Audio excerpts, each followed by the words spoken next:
Muy bien. Bueno, decíamos, cómo se gestionan entornos complejos. Entornos, cuando digo entornos, es cómo se gestiona, puede ser en entornos complejos, cómo se gestionan entornos complejos, cómo se gestiona para entornos complejos, digamos. Ahí hay una posibilidad de jugar un poquito con el lenguaje interesante, que lo iremos desgranando, pero básicamente a lo que nos referimos o qué elementos son los que hacen a esta complejidad.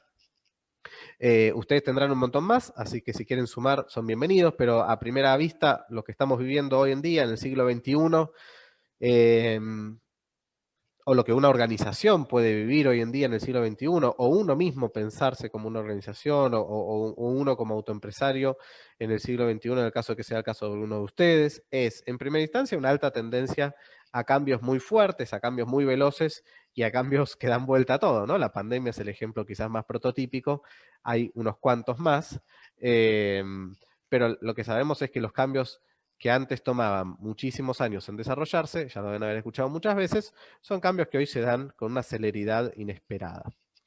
En segunda instancia, esto es un poquito más sociológico, pero hay cada vez más una sensación de horizontalidad en los vínculos interpersonales, ¿no? Me refiero a una persona que le escribe en Twitter al presidente y le dice, eh, al presidente de Argentina, por ejemplo, Alberto, me parece que no hay que hacer producción de carne porcina en Argentina porque puede ser malo. Yo una vez estuve en tal lugar y te recomiendo que no. Digamos, esta idea de que las redes sociales han contribuido mucho, de que todos estamos más o menos en una línea de accesibilidad bastante veloz y eso horizontalizó un poco los diálogos, aunque naturalmente las sociedades tienen sus jerarquías, eso está claro, pero me refiero a la concepción que uno tiene respecto del otro, es bastante más horizontal. En algunos casos, por suerte, en otros confunde a veces y no es tan simple gestionar esa horizontalidad. Es decir, poder trabajar con un equipo en donde se sientan que son todos más o menos horizontales al momento de opinar y de trabajar y de desarrollar un proyecto, pero naturalmente después hay una cabeza de ese equipo que es el que terminará tomando una determinación.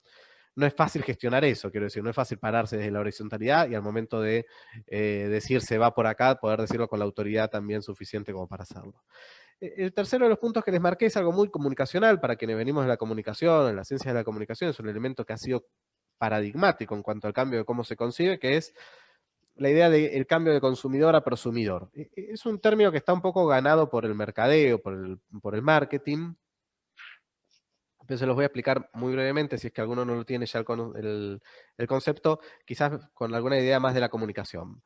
Cuando se empezó a estudiar la ciencia de la comunicación, se decía que había una transmisión casi directa entre lo que era el mensaje y aquel que, sobre todo en la comunicación masiva, aquel que lo recibía, ¿no? Una posibilidad de incidencia muy fuerte sobre los públicos que recibían ese mensaje. No digo que sea así, digo que esa era la concepción de cómo era la comunicación masiva. Después, en la segunda instancia, sobre todo en Latinoamérica, los estudios culturales, también en Inglaterra, se empieza a trabajar esta idea de la generación del sentido, la expansión del sentido a partir de lo que me llega. Es decir, yo puedo darle, yo de hecho le doy a un mensaje determinado sentido y no es la linealidad de que me llega un mensaje y lo recibo vacío, sino que es un mensaje que a partir de toda mi historia, mi bagaje, mi entorno, el lugar donde estoy, ¿no? Mi vida cultural y la de mis pares, ese mensaje tiene un sentido determinado.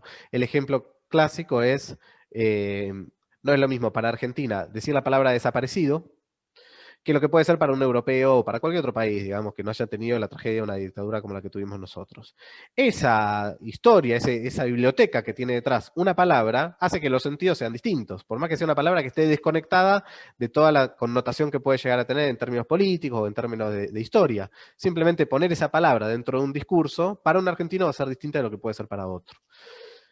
En tercera instancia, esto es algo que vengo ensayando, vengo comentando, no lo tengo del todo claro, pero me gustaría en algún momento ya transformarlo en un texto más concreto, pero yo estoy viendo cada vez más que estamos logrando una doble vida, ¿no? Antes decía, bueno, eh, cuando nos veamos en la vida real, ¿no? Esto te escribo por WhatsApp y cuando nos veamos en la vida real, o se decía mucho con los adolescentes, y ahora ya estamos todos de acuerdo en que no existe una vida real como tal y una vida virtual, son vidas. Y muchas veces uno va, qué sé yo, en un tren viajando y tiene al lado una persona que está hablando con auriculares, en una videoconferencia, charlando en un momento de muchísima concentración, de sincronía, y puede pasar por al lado un dragón que esa persona no se da cuenta, y con lo cual uno ahí puede empezar a pensar, ¿dónde está realmente esa persona? ¿Está al lado mío? ¿Está físicamente acá, pero ¿dónde está esa persona?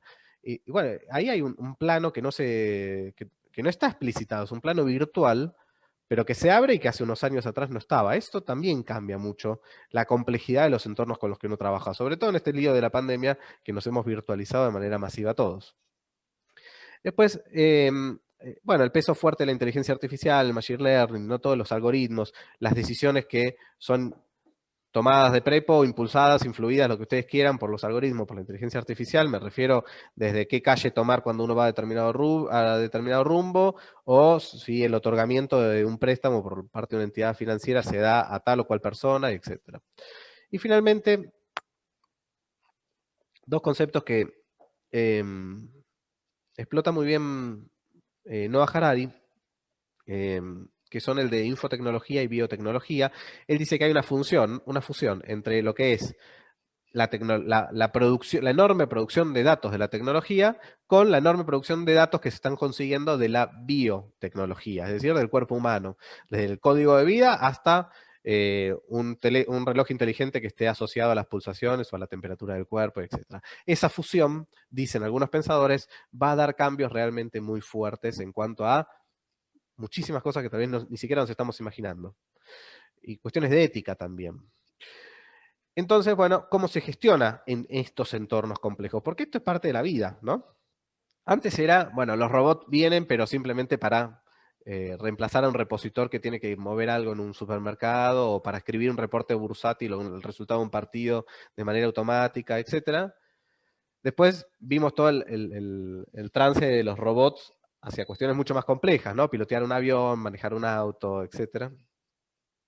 Con sensores, con la conexión entre distintas inteligencias artificiales que hacen que no choquen al mismo tiempo, que cambian la vida rotundamente, pues ya no necesitaríamos más semáforos por decir algo tonto, ¿no? Y en tercera instancia, donde estamos ahora, estamos viendo que cada vez más capacidades humanas son algoritmizables, es decir, que cada vez más cuestiones que son o que eran propias exclusivamente de los humanos, me refiero a algo, por ejemplo, que se dice siempre, la docencia. Bueno, también ahí hay patrones detectables en esto de la biotecnología que podrían llegar a ser algoritmizables. Yo sé que muchos no lo consideran así, sé que es muy discutido este punto en particular, pero sí es cierto que estamos yendo hacia eso, ¿no? Eso es innegable, que estamos yendo por lo menos hacia esa discusión. En ese gran lío en el que estamos, eso es lo que conforma los entornos complejos. Entonces, ¿cómo se gestionan esto? Yo acá les puse un par de habilidades que no son todas habilidades, sobre todo la ética, es un valor, una posición, etcétera, pero quiero que entiendan, digamos, pues es un término que está bastante extendido, el de habilidades, que yo creo que van a predominar en el siglo XXI, por lo menos de aquí en adelante. En primera instancia es la resiliencia y la adaptabilidad, la capacidad de, frente a estos, como habíamos dicho antes, cambios veloces y potentes y demás, la capacidad de poder readaptarse velozmente, no entrar en una situación que tengo acá, espérenme, no entrar en una situación de depresión en el caso de que uno pierda un trabajo y tenga que reconvertirse a otro, sino que pueda estar y ahí irse por otro lado, tener un negocio y que de repente te invada virtualmente 3 o 4 grandes conglomerados externos que, estoy hablando, qué sé yo, tengo una flota de taxis y de repente entró Uber, ¿y qué hago con eso? Digamos, me enojo y hago una marcha, y lo cual está muy bien manifestarme, o me adapto y pienso una nueva estrategia. No quiero ponerle valoración a esto, lo que quiero que vean es que es lo que está pasando. Y conectado a eso, la necesidad de ser muy creativos, ¿no? Porque cuando uno cambia, sobre todo a medida que va siendo más grande, ese cambio automáticamente requiere de mayores niveles de creatividad para recrearse.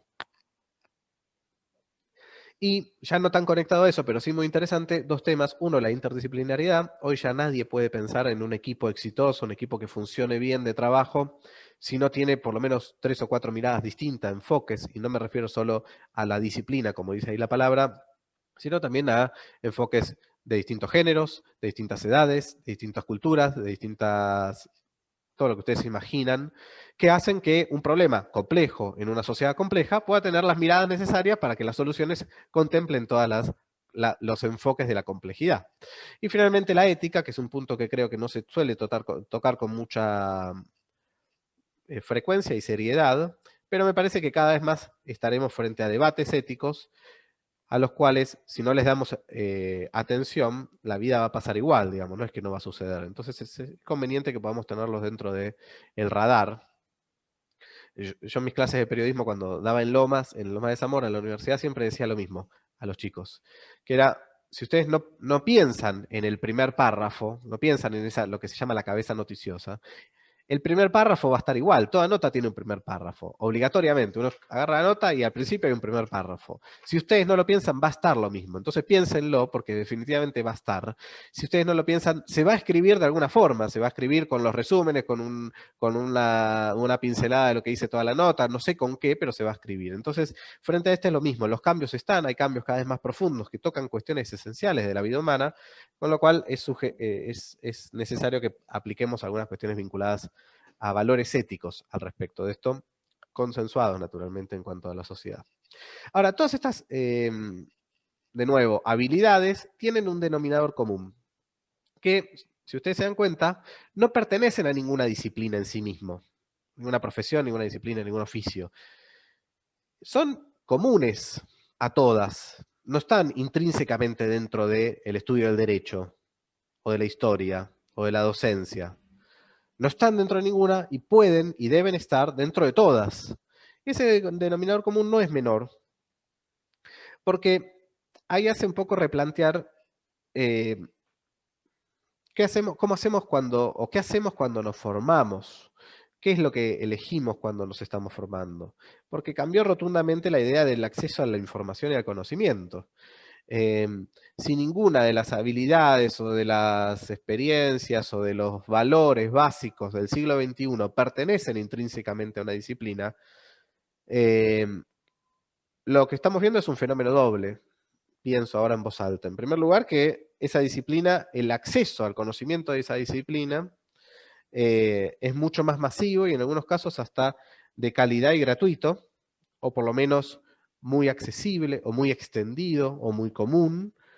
Y en otros casos, no en otros casos, sino que lo otro que estamos viendo, el segundo de los puntos, es que todas esas habilidades, experiencias, valores, etcétera, lo que yo tengo que hacer es hacerlo jugar con eso que yo hago, hacerlo dialogar con eso que yo hago. Y si me toca conducir un equipo de trabajo, debería poder tomar esos múltiples enfoques para que estas habilidades propias del siglo XXI tengan peso y puedan desarrollarse con certeza, digamos. Ahora, ¿es solo una cuestión de actitud, como dice Fito, digamos? ¿Se trata solo de una cuestión de actitud o es una cuestión de método? Esto es interesante. Yo lo escuché recién al disertante anterior que un poco lo decía, me hubiese gustado escucharlo más desde el comienzo para ver si había dicho algo que les voy a decir ahora, que en realidad lo vengo pensando hace bastante, que es cuando uno quiere cambiar una organización, lo primero que le dice es, bueno, hay un montón de métodos ágiles, de Kanban, etcétera, etcétera, que ustedes ya los conocerán, que hay que aplicarlos porque eso hace que la organización sea más veloz, más ágil y demás. Pero hay todo un otro costado que es, ¿qué sucede si yo aplico un método sobre un cuerpo de trabajadores, de colaboradores, de estudiantes, de amigos, etcétera, de emprendedores, frente a actitudes que son de rechazo o actitudes que son de todo lo contrario a esto que vimos como habilidades básicas del siglo XXI o de esta tercera década que nos toca vivir del siglo XXI? Bueno, entonces acá uno podría plantearse si hay que comenzar por la actitud de quienes son los colaboradores de determinado espacio u organización, si hay que comenzar por un método y ese método va a traer una actitud. Hay un poco el juego ahí del huevo y la gallina, de qué debería estar primero. Es interesante para analizarlo, porque cambia la estrategia. Cuando uno dice, bueno, ¿cómo hago para gestionar un entorno complejo? Lo que está pensando es qué estrategia tengo que aplicar yo para que dé resultado el cambio de una organización. De resultado a veces es ganar productividad, a veces es lograr mejores desempeños, a veces es lograr mejores estados de bienestar y eso traerá sus resultados también. Empiezo por la aplicación de un método que facilite el diálogo, que la comunicación, los circuitos productivos, que permita ver los procesos, las cargas laborales, o empiezo por un cambio de actitud a través de la gestión del personal con una nueva cabeza que permita otro tipo de diálogo entre los trabajadores o entre los colaboradores, etc. Este es un dato interesante porque hace también, como les decía, un poco a la estrategia que uno aplique. Acá les dejo una idea o por lo menos una pequeña reflexión para que charlemos, que es que no hay posibilidad de gestionar equipos complejos, como habíamos dicho, en entornos complejos, si no se trabajan sobre pautas básicas del bienestar organizacional. Porque ¿cómo le puedo pedir yo a alguien que trabaje la creatividad, la innovación, que mejore su compromiso y etcétera, si yo previamente no analicé cómo está esa persona dentro de ese entorno? Digamos, la creatividad no es algo que salga de un día para el otro.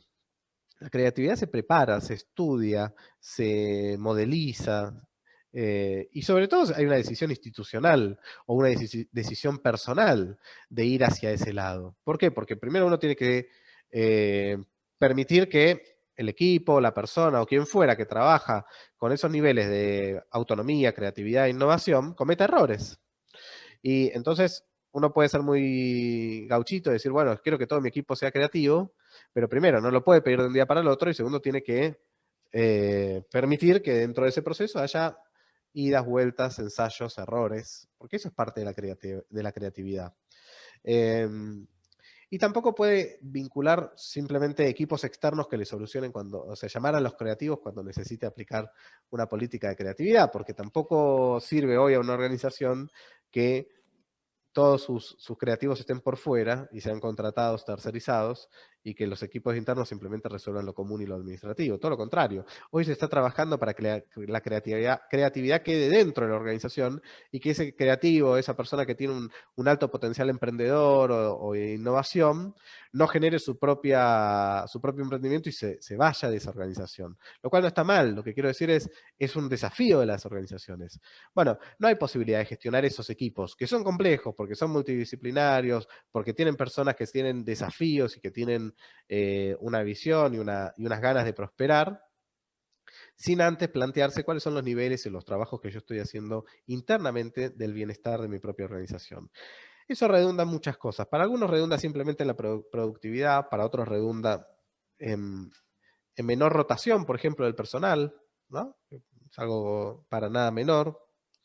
Pero principalmente en lo que redunda es en poder adaptarse a lo que es un siglo XXI que ha cambiado rotundamente las reglas de cómo se trabaja en equipos, en organizaciones, en proyectos nuevos y demás.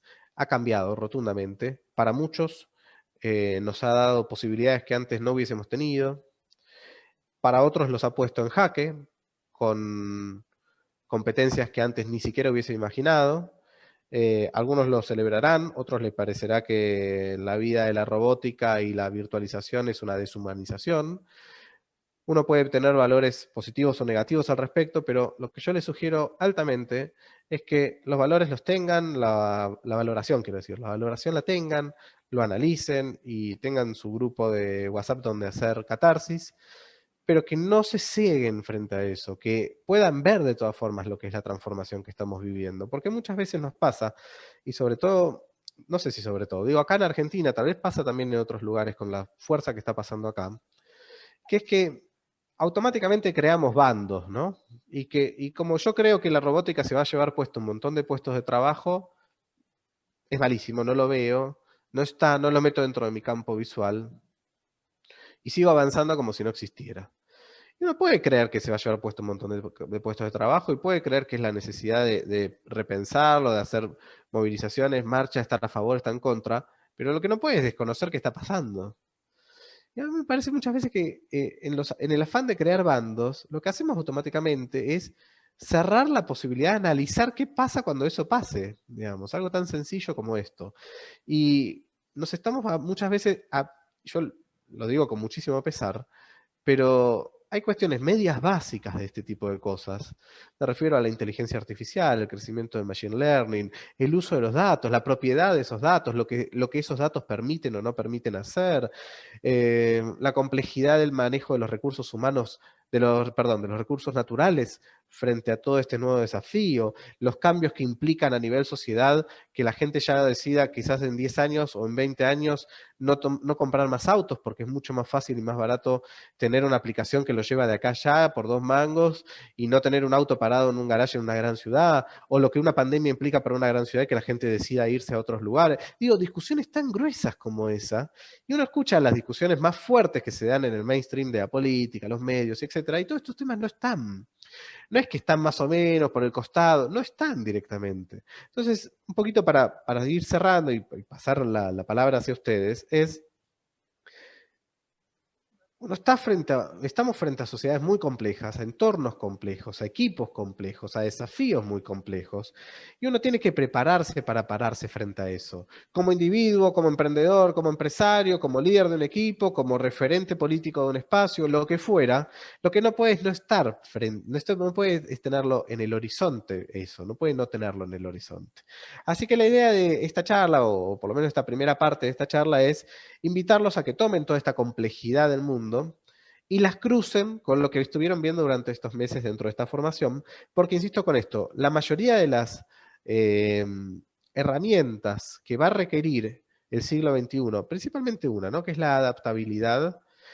Lo primero que requiere es una persona que esté bien físicamente y mentalmente, una persona que tenga la capacidad de adaptarse, que tenga el bienestar propio u organizacional para poder dar un paso de ese estilo o de ese tipo.